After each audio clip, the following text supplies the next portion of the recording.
இந்த ஒரு வாட்டர் மார்க்கை எப்படி உங்கள் வீடியோவில் கொண்டு வரதுன்னு சொல்கிறேன். அதுக்கு முன்னாடி இந்த பேஜுக்கு ஒரு சப்ஸ்கிரைப் பண்ணி ஃபாலோ பண்ணி வச்சுக்கோங்க. நீங்கள் எடிட் பண்ண வேண்டிய வீடியோவை இம்போர்ட் பண்ணிவிட்டு அதை இன்னொரு டூப்ளிகேட் பண்ணிக்கோங்க.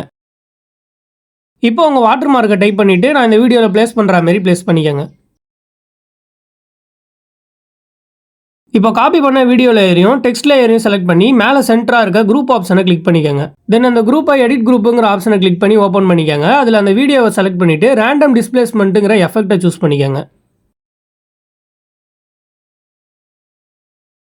மேக்னிடியூடுங்கிற ஆப்ஷனில் 1500 செட் பண்ணிக்கோங்க.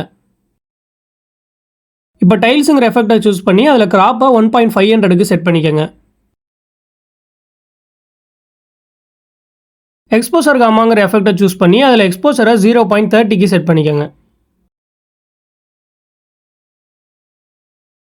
ஸோ இப்போ உங்கள் வாட்டர் மார்க் ரெடி. இதுக்கு ஷேடோ ஆட் பண்ணுறதுக்கு அந்த குரூப்பை டச் பண்ணி அதில் ஷேடோங்கிற ஆப்ஷனில் உங்களுக்கு தேவையான அளவுக்கு வச்சுக்கோங்க. நான் இதில் 10 வச்சுக்கிறேன். இன்னும் பல எடிட்டிங் வீடியோஸ்க்கு இந்த பேஜுக்கு ஒரு சப்ஸ்கிரைப் பண்ணி ஃபாலோ பண்ணி வச்சுக்கோங்க.